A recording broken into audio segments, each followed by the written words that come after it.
Hola, hola mis chicas, entre mes, qué gusto reencontrarnos nueva vez con ustedes a través de su programa Entre Mes Mujer por Edumás Televisión. Rosa Cepeda, Josneli Bueno acompañándoles el día de hoy. Bueno, Feliz yo año nuevo, Josneli. feliz año nuevo para ti también. Gracias. Muchas metas, muchas aspiraciones por aquí y poder plasmarlo para materializarlo. Esto es uno, hay colocarse tiempos. Así Hay que es. colocarse tiempos. Sí, claro, las metas hay que soñarlas, trabajarlas y estamos aquí para ello, para crecer juntas. Claro que sí. Sí, y disfrutar esos logros. Pero antes, como siempre, vamos a iniciar con nuestra frase y esta dice así: a veces lo más productivo que puedes hacer es relajarte. Mark Black, me encantó. Muy A cierto, relajarse, muy cierto. descansar. A veces es bueno no hacer nada, como recomiendan los psicólogos. Tú sabes que hay algo que se llama bloqueo creativo, hay algo que también se llama burnout, que tiene que ver con esto del descanso, que generalmente queremos hacer muchas cosas, sin embargo, el descanso es parte del crecimiento y la recuperación de nuestro cuerpo, de nuestra mente, y hay que tener esto pendiente. Así es. Dicen por ahí en buen dominicano que el que mucho aprieta, el que mucho abarca, poco aprieta. Y hoy vamos a ayudarnos ahí, porque estaremos trabajando justamente cómo prevenir el burnout. Así que ustedes no se muevan de ahí, quédense en sintonía, porque al regreso tenemos mucho más Entre Mes Mujer.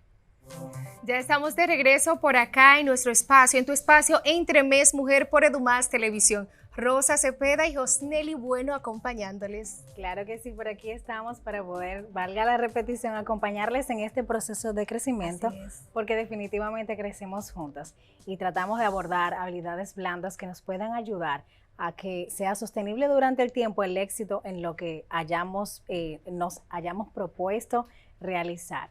Y justamente hoy tenemos nuestra invitada del día de hoy que viene a darnos herramientas muy significativas acerca del burnout y nos acompaña Neyelin Delgado. Ella es psicóloga clínica y también facilitadora de experiencias de aprendizaje. Es maestra del Infotep también y nos acompaña a través de este espacio para poder ofrecer estas herramientas. ¿Cómo estás, Neyelin?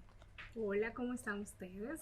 Yo felicísima de estar aquí compartiendo en este programa tan importante y compartiendo con una audiencia de mujeres que buscan, como decías, crecer cada día. Amén, amén. Qué gusto tenerte por acá. Vamos a empezar. Lo primero, ¿qué es el burnout? ¿Cómo podemos definirlo? ¿Y cuáles son las personas más propensas a padecer si es una enfermedad? Empezamos Así por es. ahí. Bueno, es un síndrome realmente. Okay. En español sería el síndrome de quemado. El burnout es el síndrome que se caracteriza por un agotamiento físico, mental y emocional. Es cuando se han desbordado todos nuestros recursos para enfrentar regularmente un estrés crónico. Cuando hablamos de burnout, podemos hablar de que esa persona estuvo expuesta por mucho tiempo a un estrés crónico que no lo gestionó de manera adecuada y terminó quemándose, agotándose. A eso es que se refiere. En principio, este síndrome fue descrito para las personas que trabajaban en actividades de servicio, maestros, médicos, enfermeros. Sin embargo, este síndrome se ha ampliado porque estamos expuestos a muchísimas demandas. Lo que sí es bueno resaltar es que regularmente se describe dentro de un entorno laboral o con actividades relacionadas al emprendimiento y a las labores. ¿Quiénes son más propensos? ¿Quién tiene mucha demanda? ¿Quién tiene mucha demanda? Las mujeres, por ejemplo, que tenemos muchos roles simultáneos. Regularmente tenemos que ser empleadas o emprendedoras, que es verdad, algo que también muchas mujeres no están empleadas, pero están emprendiendo. Las demandas del hogar, la demanda de la sociedad, del esposo, ser madres, y esa multiplicidad de roles muchas veces nos exige mucho, nos mantiene en un estrés crónico y terminamos quemándonos o agotándonos. ¿Y cuáles serían esos síntomas? ¿Cómo identificar que estamos padeciendo de este síndrome? Bueno, sería interesante primero conocer un poquito las fases del estrés para saber cuándo entraría el burnout, porque no entra a la primera. Hay un nivel de estrés que uno más o menos maneja. tú dices, wow, tengo mucho trabajo y me cargo un poco más, pero yo puedo con todo. Esa es la etapa donde uno toma responsabilidades, otros roles, pero uno se siente muy poderoso y entiende que sí, que puede con ello. Las personas, por ejemplo, que les cuesta delegar, en esa primera etapa no sienten que están afectándose mucho. Ahora, la segunda etapa es la etapa de alarma. Regularmente ahí vienen pequeñas señales que pasamos por alto. El ojo comienza a palpitar, o como yo le digo, el ojo de Homero Simpson, que se pone rojísimo. Comenzamos a tener dolores musculares, pequeñas señales que nos dicen estoy agotada. Sin embargo, muchas veces entendemos que sí, seguimos entendiendo que podemos. Viene la etapa de resistencia y esta es una de las etapas más peligrosas. ¿Por qué? Porque el cuerpo trata de compensar toda esa demanda, de enviar respuesta, pero termina agotándose o quemándose, que es ya la última etapa del estrés, el agotamiento, y ahí entra el burnout. Entonces, ¿cuáles son esos síntomas que ustedes preguntan y que la audiencia se preguntará? Sí. Número 1, cinismo, ese desprecio a las actividades que yo hago. Mi trabajo o mi emprendimiento me producía mucha emoción, mucha pasión, mucho interés, pero de repente lo comienzo a ver como una carga. Hay señales físicas, por ejemplo, los dolores de cabeza o migrañas, problemas o enfermedades gastrointestinales. Ahí es que empiezan las famosas úlceras, gastritis, colitis, porque hay una relación muy importante entre estrés e intestino. Si vemos que las personas que manejan niveles elevados de estrés terminan enfermándose. Oye, en mi caso, en consulta, yo recibí mucha gente que venía derivado del gastro. No había una causa orgánica aparentemente, sino que era a causa del estrés. Otras señales ya a nivel cognitivo, pensamientos pesimistas, desesperanza, dejar de disfrutar lo que hacía. Y para mí hay una que es muy importante y es que yo podía restablecerme fácil. Por ejemplo, me junto con Rosa, me junto con Osnelli, nos sentamos, nos bebemos un café y salgo nueva. El refresh. Exacto, pero cuando estoy en burnout, no. No se puede. Salgo, hago las actividades, sin embargo, esto no es suficiente para restablecer. Neyeli, ¿se ve comprometida la memoria cuando estamos padeciendo o pasando por el burnout? Sí, totalmente. La memoria, la concentración, todas las habilidades ejecutivas de nuestro cerebro. ¿Por qué? Porque cuando estamos expuestos a estrés, estamos expuestos a una alarma, a una amenaza. Regularmente el estrés justamente lo que busca es que nosotros podamos enfrentar cualquier situación amenazante. El cuerpo nos prepara para luchar o para huir. Nos envía, por ejemplo, hormonas como el cortisol, que es la famosa hormona del estrés, hormonas como la adrenalina, y eso hace que cuando yo estoy ante una situación amenazante yo pueda responder inmediatamente sin pensar. Yo no me detengo si voy a cruzar la calle y viene un vehículo a chocarme a pensar si voy a cruzar con elegancia o no. Simplemente yo voy a correr porque estoy en modo supervivencia. ¿Qué pasa cuando estoy en burnout? Estoy expuesta constantemente a la adrenalina, al cortisol, y mi cerebro entiende que en ese momento lo importante es enfrentar esa amenaza y todo lo que no sea importante o que garantice mi supervivencia, el cerebro lo ve como algo que no es tan importante. Entonces, por ejemplo, se me puede olvidar cosas sencillas, puedo no aprender rápido una habilidad, estoy en el trabajo y algo que yo lo hacía normal, que lo hacía con muchísima calidad, con eficiencia, me empiezo a ver torpe o a sentir torpe porque cosas tan sencillas que para mí era lo natural, entonces comienza a complicarse. Entre otros síntomas que ya no serían cognitivos sino físicos, como la caída del cabello. ¿Por qué? Porque el cerebro entiende que el cabello no es tan importante, que recordar ese número no es importante porque estoy en modo supervivencia. Entonces, definitivamente, la parte cognitiva es muy afectada. Algo importante a resaltar que no es solamente la memoria, sino el tipo de pensamientos que empiezo a tener. Wow. Regularmente, pensamientos pesimistas sobre mí misma, sobre el entorno, sobre mi futuro. Siento que no tengo valía o pienso que no soy tan valioso, que ya soy torpe o que no puedo con esta situación. Y todo eso es gracias a que ya estoy agotada, ya agoté todas mis reservas o todos mis recursos. Wow. En el caso, por ejemplo, Rosa tenía una curiosidad de si los hombres y las mujeres, ¿en cuál se da más ese síndrome? No sé si se le podría decir. Sí, es un síndrome, okay, porque tiene síntomas y signos que abarcan 3 dimensiones.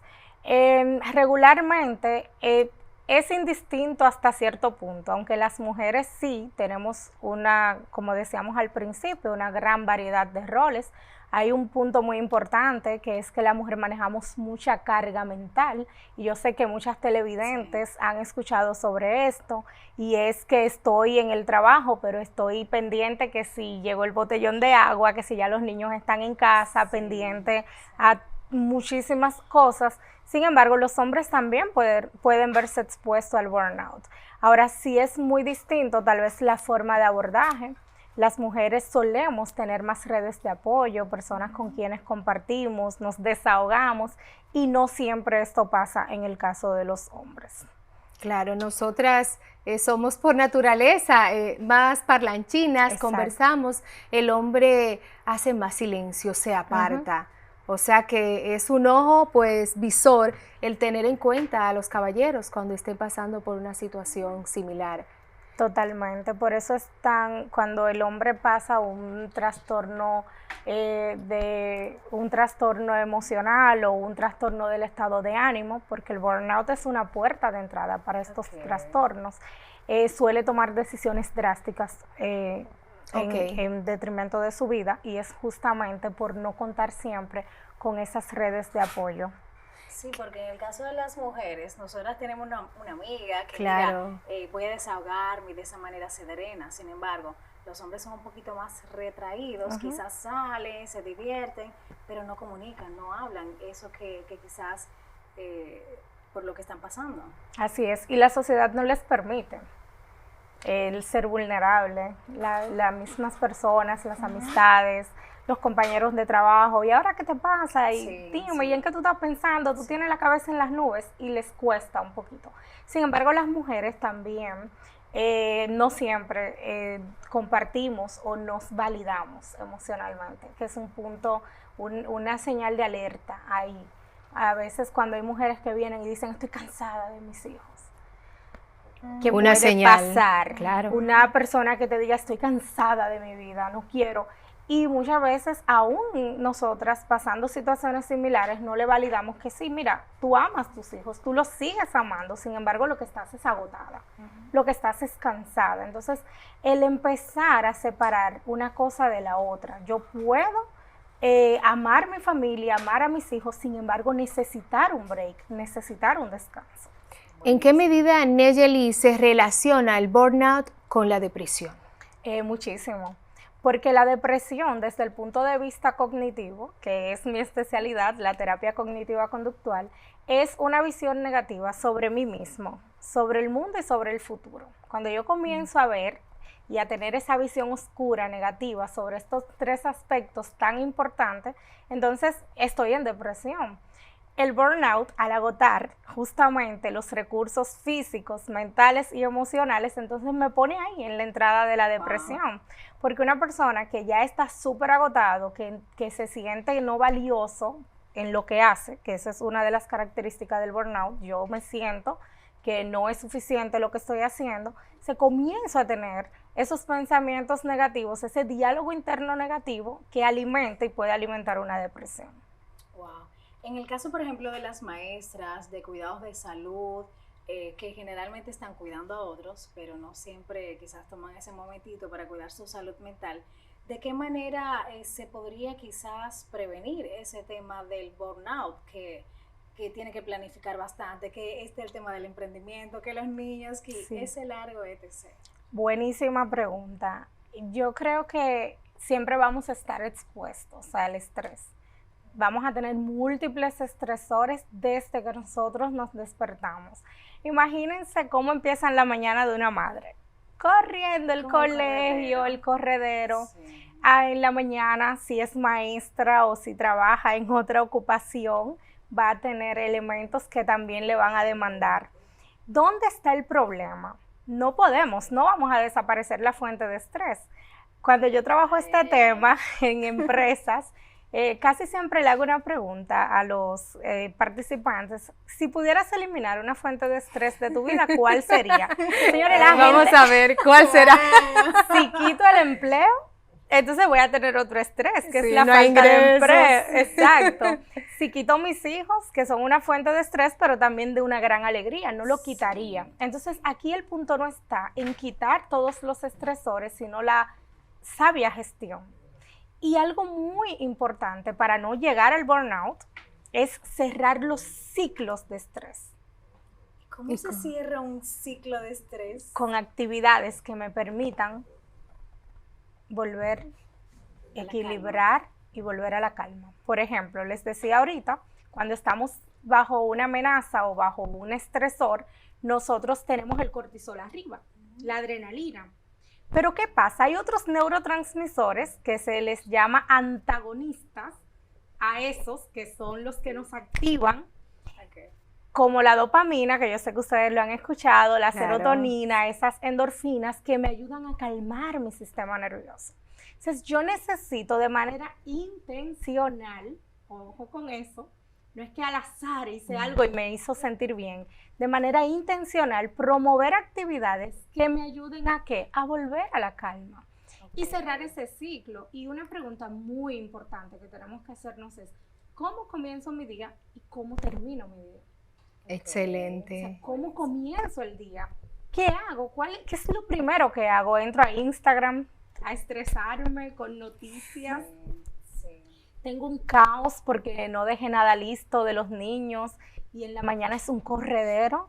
Organicé desde la noche anterior y tengo las cosas un poquito más calmado. Me levanto un poco antes del resto de mi familia, escucho un podcast, oro, en caso de ser creyente, escucho música. O sea, ¿cómo empiezo mi día? Empiezo mi día con agradecimiento, empiezo mi día con queja, tengo conversaciones incómodas al principio del día y así mismo, como empiezo y debo empezar mi día bien, así mismo debo concluir el día. Hacer rituales que me permitan agradecer, estar en calma y de esa manera no voy a caer en el burnout. ¿Por qué? Porque ese estrés tuvo un pico, pero volvió a equilibrarse a su normalidad y mi cuerpo entonces no va a agotar todos sus recursos. Debemos terminar como empezamos. Y de hecho, Marian Rojas Estapé habla de esos picos de cortisol que están altos cuando estamos en las primeras horas de la mañana. O sea que hay que buscar de esa planificación para evitar toda ocasión de estrés. Y precisamente, Josnel, iniciando el año, ¿verdad? Podemos planificarnos para ayudarnos en ese sentido, hacer actividades que nos generen placer, gusto, disfrute, no solo trabajar. O sea que sería bueno que nos recomiende por ahí algunas de esas actividades que podemos hacer desde el inicio hasta el finalizar una jornada, tanto de placer como de trabajo. Exacto. ¿Cómo equilibrar eso? En un minutito. Perfecto, pues algo muy importante, vamos a empezar por lo físico. Ok. Garantizar que estamos comiendo de manera adecuada, que estamos respetando los horarios de descanso. Descansar es un lujo en este tiempo y espero que este 2025 que estamos iniciando no sea un lujo, que el descanso sea parte de nuestra rutina. Hacer pausas cuando sea necesario. Las personas que están constantemente trabajando con niños, con muchas demandas, al mismo tiempo, el coordinador, el director, los niños y demás, tomar pausas conscientes donde yo pueda respirar, pueda tomar agua, donde pueda tener incluso palabras de afirmación que me ayuden a calmar un poco esa revolución. Y por supuesto, tener actividades cercanas que me hagan bien, música, me aroma, encanta, bailar. Bailar, exactamente, para poder recordar. Claro que sí, todo el año, señores, sería una buena recomendación. Claro que sí, lamentablemente hemos llegado a la parte final, pero más adelante tendremos más, ¿verdad que sí? Así gracias. Que para nosotras un placer poder acompañarles. Bye, bye. Bye, bye. Gracias por acompañarnos.